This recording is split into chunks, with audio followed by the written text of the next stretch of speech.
మంత్రి ధర్మాన ప్రసాదరావు ఆధ్వర్యంలో గుంటూరు జిల్లాలో సమీక్షా సమావేశం నిర్వహించారు. వ్యవసాయ ఆధారిత జిల్లా కనుక రాబోయే కాలంలో వ్యవసాయంపై తీసుకోవాల్సిన చర్యలపై సమీక్ష చేస్తున్నామన్నారు. రైతు భరోసా కేంద్రాల వల్ల రైతులు ఆనందం వ్యక్తం చేస్తున్నారని చెప్పారు. రైతులతో అధికారులు మమేకమై పనిచేయాలని సూచించామన్నారు.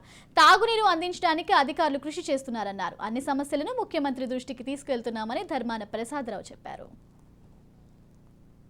వ్యవసాయం ప్రధానమైనటువంటి జిల్లా గనక రానున్న కాలంలో వ్యవసాయంలో తీసుకోవాల్సినటువంటి జాగ్రత్తలు గడిచిన కాలంలో జిల్లా యంత్రాంగం డిపార్ట్మెంట్ తీసుకున్నటువంటి చర్యల మీద చర్చించడం జరిగింది. బ్రహ్మాండంగా ఈ జిల్లాలో వ్యవసాయం సాగిందని మీకు ఈ సందర్భం మనవి చేస్తున్నాం. దానికి కారణం అధికారులు శ్రద్ధగా చేయడం ఒకటైతే, రెండవది గ్రామ స్థాయిలో రైతు భరోసా కేంద్రాలు రావడం, డీసెంట్రలైజ్ చేసి కింది స్థాయిలో భరోసా కేంద్రాలు పెట్టినటువంటి ఫలితం ఈ సంవత్సరమే స్పష్టంగా మనకు కనిపించింది.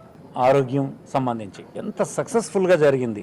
అక్కడ కొన్ని కేసుల్ని రిఫరల్ హాస్పిటల్స్కి పంపించాం. 47 హాస్పిటల్స్లో సుమారుగా 2500 కేసుల వరకు పూర్తి చేశారు. ఆనాడు ఈ జిల్లాలో గ్రామాన పోయి రిఫరల్ హాస్పిటల్కి పంపించాల్సిన కేసులు ఇవాళ వరకు మానిటర్ చేస్తే ఇంకా 200 మాత్రమే మిగిలి ఉన్నాయి. అసలు ఇంకొక 10-15 రోజుల్లో పూర్తి అయిపోతాయని ఎంత సక్సెస్ఫుల్గా ఈ ప్రభుత్వం చేయగలిసింది.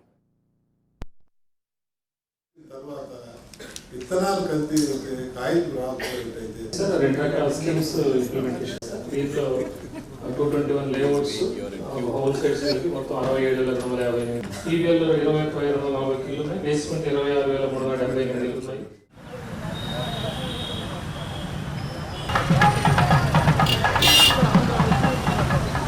రెండవది అది అయిన తర్వాత area coverage <80% of the area coverage. అలాంటి సందర్భంలో మేడికొండూరు మండలం సిరిపురం గ్రామంలో ఇప్పుడు 50 ఎకరాలు ఫర్దర్ గా యాక్షన్ ఇబ్బంది ఆల్రెడీ ఇప్పటికే చూసారు. దీన్ని చూసి దీన్ని